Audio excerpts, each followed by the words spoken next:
I'm scared. Are we gonna be all right?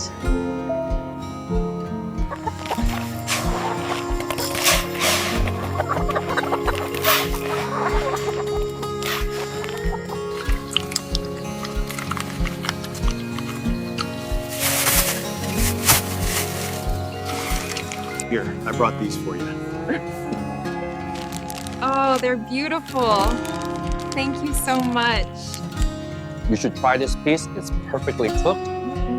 Be careful, it's still very hot.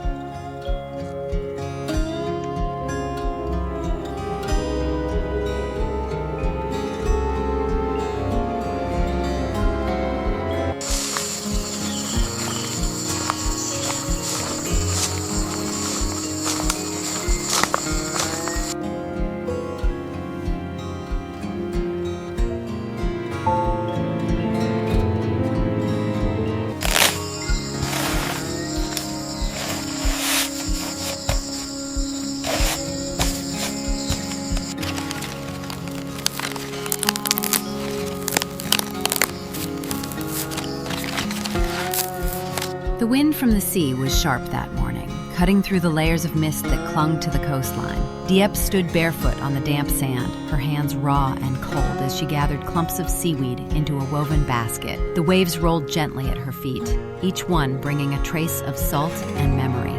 She worked quietly, the rhythm of her movements steady, practiced, like someone who had learned long ago that silence was safer than words. Around her, the village was only beginning to wake. Smoke rose from the thatched roofs, and the cries of roosters echoed across the narrow paths between bamboo fences. Diep's house stood on the edge of the field, a small wooden structure with peeling paint and a sagging roof. Yet inside, everything was tidy, every item in its place, every surface wiped clean by her careful hands. She lived alone now. There had been others once, a family, a husband, dreams of comfort, but those were distant shadows. Now there was only the sea, the garden, and her quiet determination to survive. That morning, she sold her baskets of seaweed at the market. The vendor, an old woman with a kind smile, paid her just enough to buy rice and a few vegetables. Diep thanked her and turned to leave, clutching the coins in her calloused hand. But as she stepped onto the dirt road leading back to her house, a familiar voice called her name. Diep! She froze. That voice belonged to someone from her past, Pao. He approached carrying a bundle of wood on his shoulder, his clothes dusty from work. Time had changed him. His face was leaner, his eyes clearer. The smell of alcohol that used to follow him everywhere was gone. He smiled, tentative but hopeful. "It's been a long time," he said. Diep looked away. "Yes, a long time." He set the wood down and rubbed his hands together nervously. "I heard you've been working hard. I came to see if you needed help around the farm." "I can manage," she replied softly. "I've changed, Diep," he said, his voice earnest. "I don't drink anymore. I've got steady work at the mill." "I was hoping we could start again. Maybe get married." Diep's heart ached at his words, but she shook her head. "No, Pao. You deserve someone better. Someone who can give you more than a woman with nothing but seaweed and debts." He stepped closer. "You're the one I want. You always were." She met his eyes then, gentle, kind eyes that once made her laugh. "I can't," she whispered. "If you stay with me, you'll regret it. I'll only hold you back." Pao sighed, defeated but not angry. "Then let me help you, even if it's just as a friend." She gave a small nod, though her chest felt heavy. When he left, the air seemed quieter, the wind colder. That evening, as the sun dipped below the horizon, a motorbike rumbled up the path to her house. It was James. He stepped off the bike carrying a small box of tools and a bag of groceries. His white shirt was streaked with dust, his hair tousled by the wind. "You still don't lock your door," he said with a teasing smile. Diep smiled faintly. "There's nothing here worth stealing." He laughed softly. "That's not true." Peace of mind is worth more than gold. He began repairing the wooden shelves in her kitchen, his hands moving with practiced ease. "These boards won't last another month," he said. "I'll make you a new rack for your dishes." "You don't have to," she said quickly. "You've already done too much." "I want to," he replied simply. "You helped me when I was lost once. Now it's my turn." She didn't argue. Instead, she made tea, the steam curling in the cool air. They ate dinner together, just rice, soup, and pickled vegetables, but somehow it felt like a feast. James talked about his company, about new projects and the constant pressure of business. Diep listened quietly, smiling when he described his struggles to grow vegetables on his own. When he laughed, she caught herself watching him too long, her heart fluttering in a way that frightened her. Later, he cleaned the dishes while she stood by the door, the light from the lantern casting long shadows across his face. "You shouldn't come here so often," she said softly. He looked up, surprised. "Why not?" "People talk. They'll say I'm trying to use you. I don't want that." He set down the bowl. "Let them talk. I know who you are." Her eyes glistened. "You shouldn't care about me, James. You're from another world. I'm just me." He stepped closer, his voice low. "And I like you just as you are." Her breath caught. For a moment, the world seemed to stop. But then she stepped back, shaking her head. "Don't say that." "Why?" "Because it hurts," she whispered. He hesitated, then smiled gently. "You always run away from kindness. It's easier that way," she said. The next morning, James returned with new wood and nails. Together, they built the rack for her dishes. He taught her how to hold the hammer properly, how to line up the nails straight. When it was finished, Diep laughed for the first time in days. The sound startled even her. It was soft, almost musical. James looked at her, warmth in his eyes. "You should laugh more often." She turned away quickly. "If I laugh too much, I'll forget how to cry." He frowned. "You shouldn't have to choose between them." That afternoon, they walked to the market together. People stared, whispering as they passed. Diep kept her head down, pretending not to notice. One woman murmured, "Look at her," pretending she belongs beside him. Another laughed. "He's just pitying her." Diep's chest tightened, but she said nothing. At the tea stall, a young woman approached James, a girl from the town, elegant and bold. She smiled at him, her tone playful. "You shouldn't waste your time here. That woman doesn't belong with you." James's expression hardened. "Watch your words," he said quietly. "You don't know her," the girl shrugged. "I know enough. She's beneath you." Before Diep could react, James took her hand. "She's worth more than anyone who'd judge her." The words silenced everyone around them. But to Diep, they felt like fire, beautiful, dangerous, consuming. She pulled her hand away and whispered, "Don't do that again." When they returned home, she didn't speak for a long time. James repaired a leaky pipe while she sat by the window staring out at the setting sun. Finally, she said, "You shouldn't have defended me." He looked at her confused. "Why not? You didn't deserve their words." "But I did," she said softly. "Because they're right. You don't belong here, James, and I don't belong beside you." He set down his tools, frustration flickering in his voice. "You think love is about belonging? I don't care what anyone thinks." She smiled sadly. "You will one day, and I don't want to be the reason you regret anything."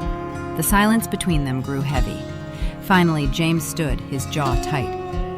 "I'm not coming here because I pity you. I'm here because Because I care. Her eyes filled with tears. Then stop caring, she whispered. Please. He took a deep breath, pain flickering across his face. You can tell me to leave, but you can't tell me how to feel. Then he turned and walked away, his footsteps echoing on the dirt road until they disappeared into the night. Diep stood in the doorway, watching until he was gone. The air felt colder, emptier. She pressed a hand to her chest where her heart still beat too fast. When she lay down that night, she couldn't sleep. The wind whispered through the cracks in the walls, and somewhere far off, a dog barked. She thought about James, his voice, his smile, the warmth in his eyes. And she thought about Pau, standing in the sunlight with hope she could not return. Maybe I'm cursed, she murmured to the dark. Everyone I care for, I hurt.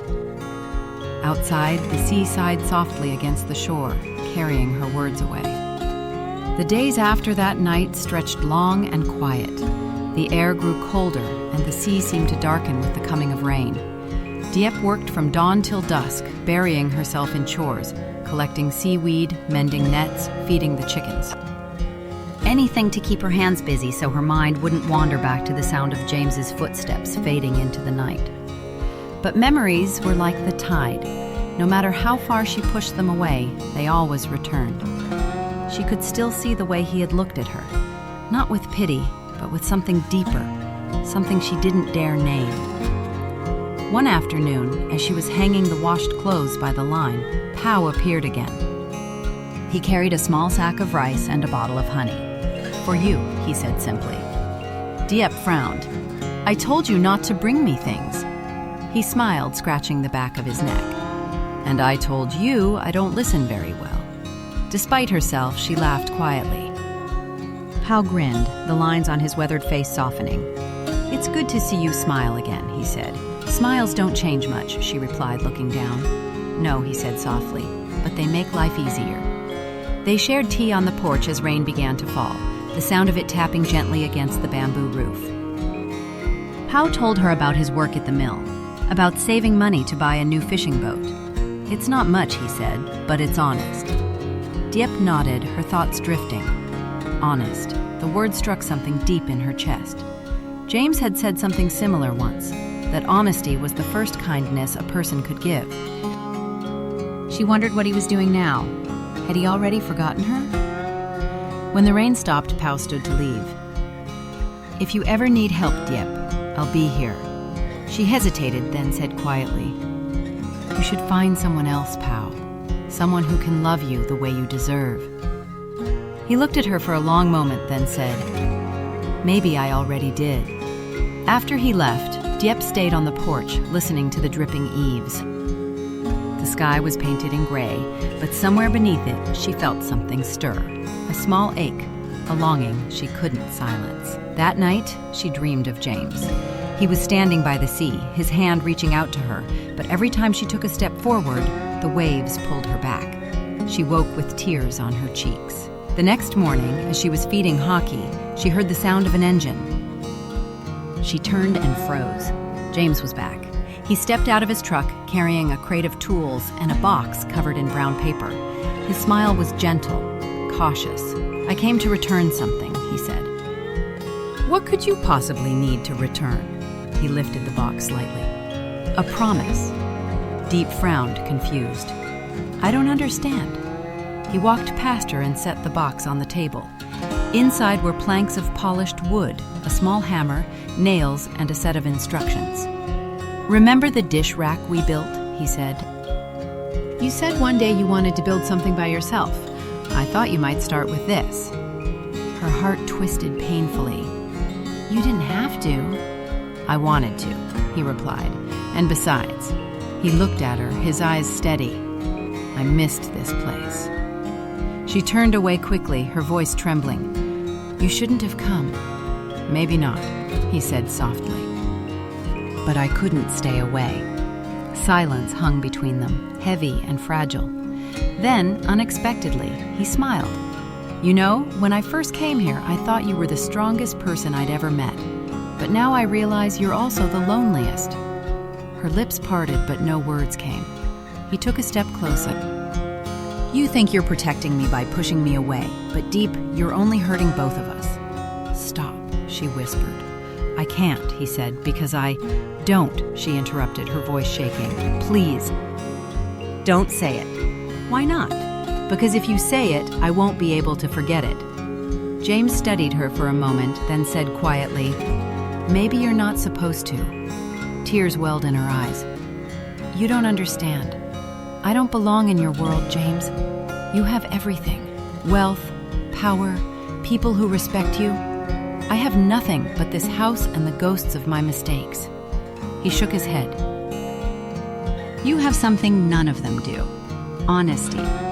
Kindness. You see people for who they are. You saw me when I didn't see myself. She looked up at him, her heart trembling. You shouldn't say things like that. It makes me hope. He smiled sadly. Maybe hope isn't such a bad thing. For a moment they stood there, caught between confession and silence. Then, as if afraid of what might come next, Diep stepped back. You should go, she said, before it rains again. James looked at her for a long time. Then he nodded. All right, but if it does rain, call me. After he left, Diep sat on the floor beside the box of tools. Her hands traced the smooth wood, her mind replaying his words again and again. Maybe hope isn't such a bad thing. She wanted to believe him. But hope, in her world, often led to disappointment. Days passed. The sky grew darker, the sea rougher. One afternoon, she went to the shore to collect driftwood for the stove. There, among the rocks, she saw a familiar figure, Pao again, waiting. He waved. You shouldn't be out here alone. The tide's rising. I'm fine, she replied, though her voice was lost to the wind. He walked beside her, helping her gather the wood.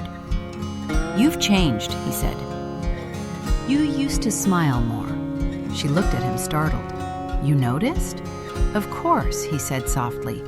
I notice everything about you. Diep looked away, her throat tightening. You shouldn't say that. Why not? It's true. Because it makes things harder. He stopped walking. Harder for who? For you or for him?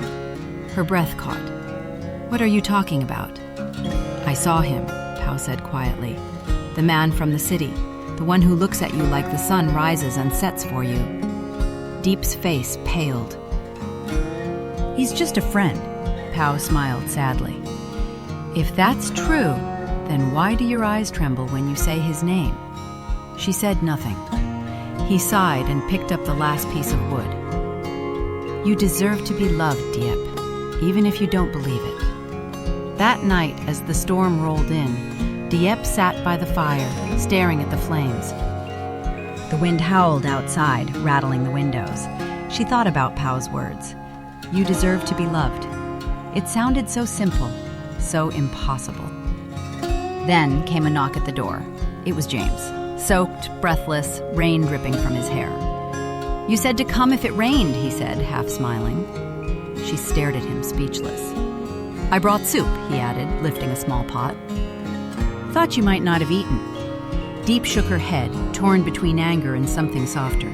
You're impossible, he laughed. So I've been told. They ate together while thunder rolled outside.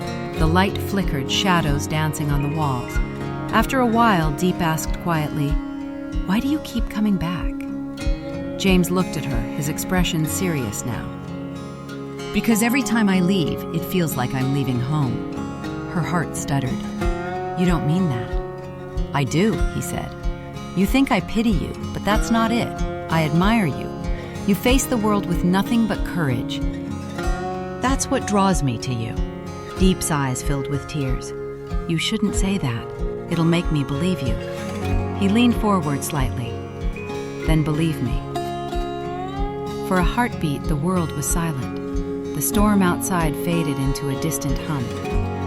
But before either of them could speak again, a voice shouted from outside. A woman's voice, sharp with contempt. So it's true.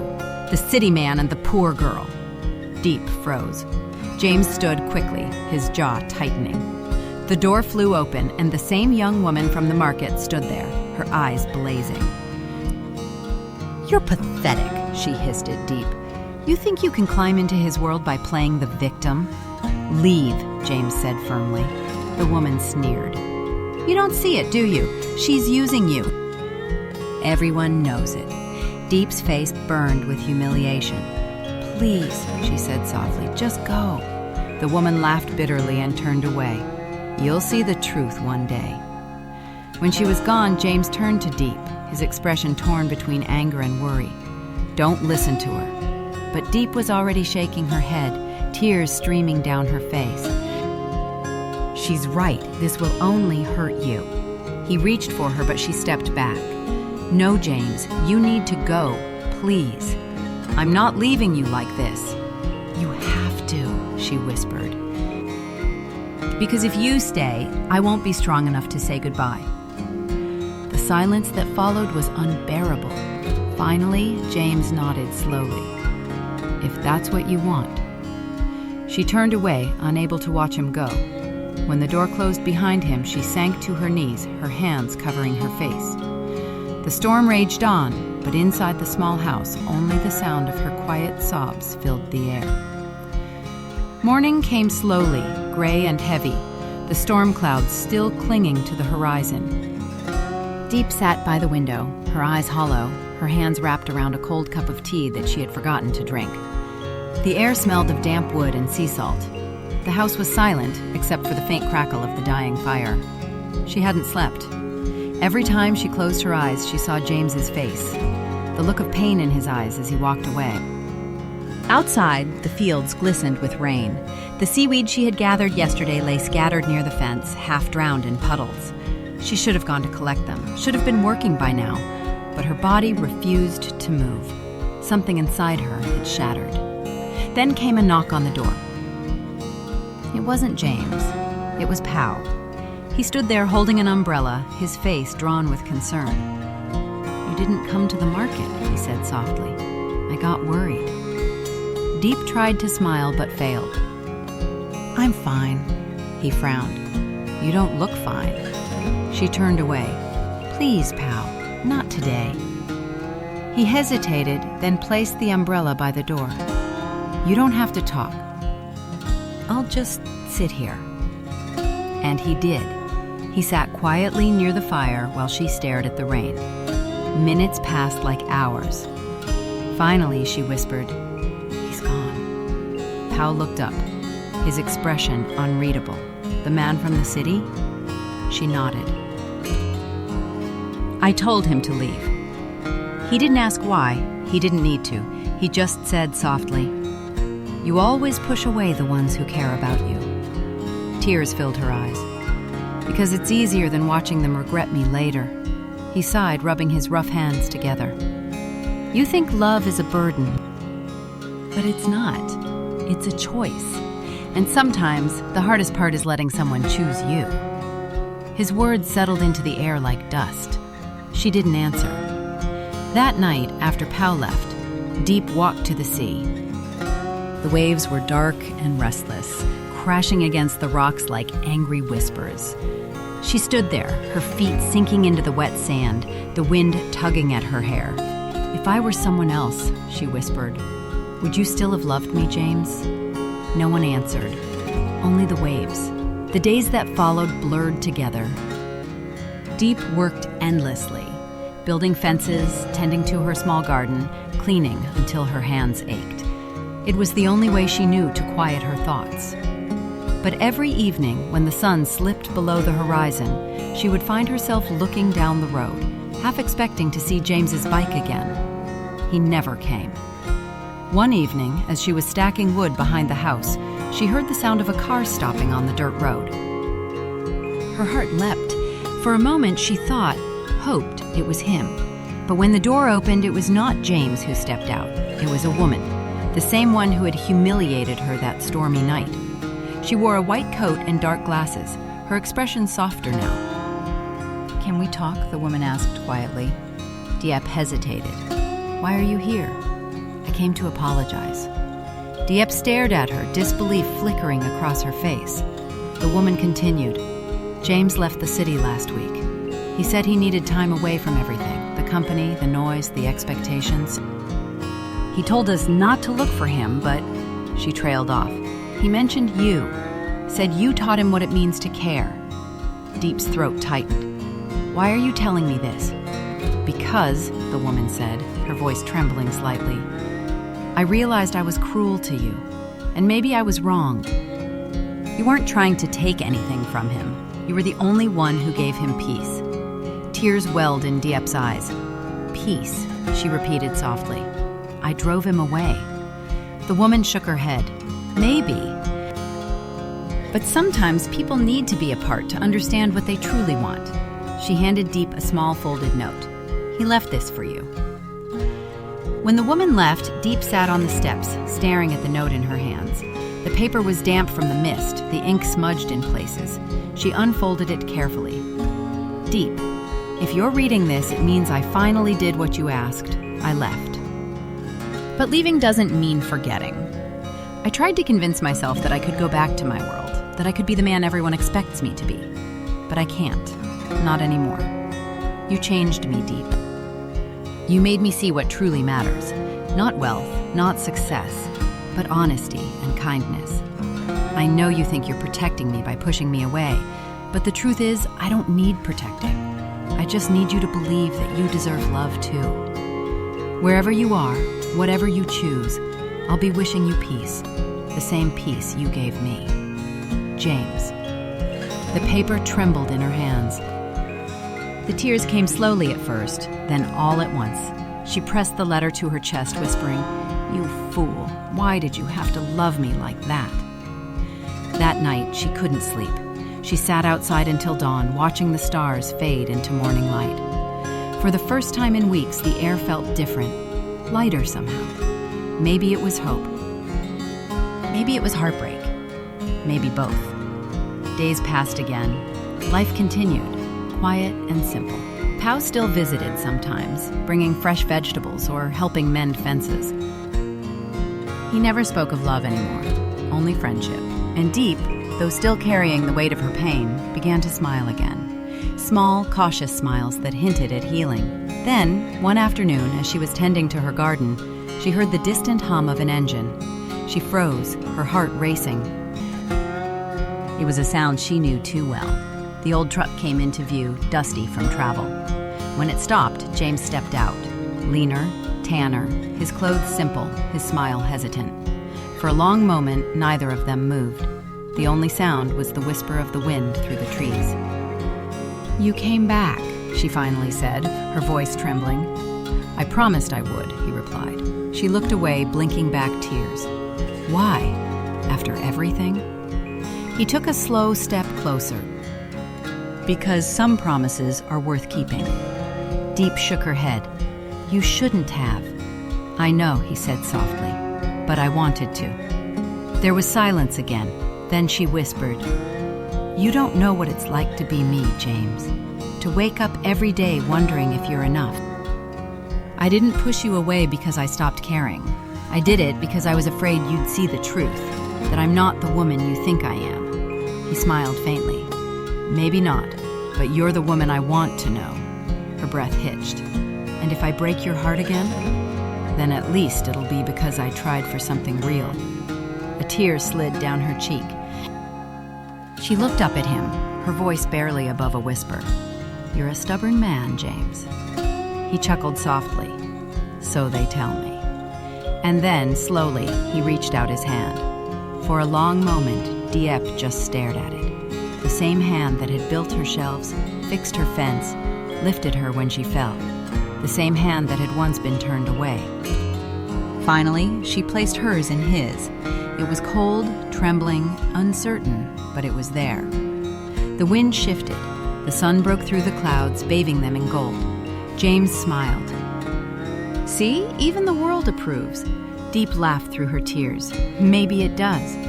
They stood there for a long while, not saying anything, just listening to the waves in the distance. For once, the silence wasn't painful. It was peaceful, the kind of peace that comes after a long storm. Later, as evening fell, they sat by the small fire outside her home. Hockey dozed at their feet. The air was cool, the stars bright. Do you still think we're from different worlds? James asked. Diep smiled faintly. Maybe, but I think our worlds touch somewhere in between. He nodded. That's enough for me. She looked at him, her heart full and aching. You know, she said softly, I still don't know if I deserve you. He reached for her hand again. Then let me be the one to decide that. For the first time, Diep didn't pull away. The night grew quiet, filled only with the sound of the sea. Calm, endless, forgiving. Above them, the stars shimmered like promises waiting to be kept. And though the future remained uncertain, one thing was clear. Diep no longer ran from love. Because sometimes the bravest thing a heart can do is stay.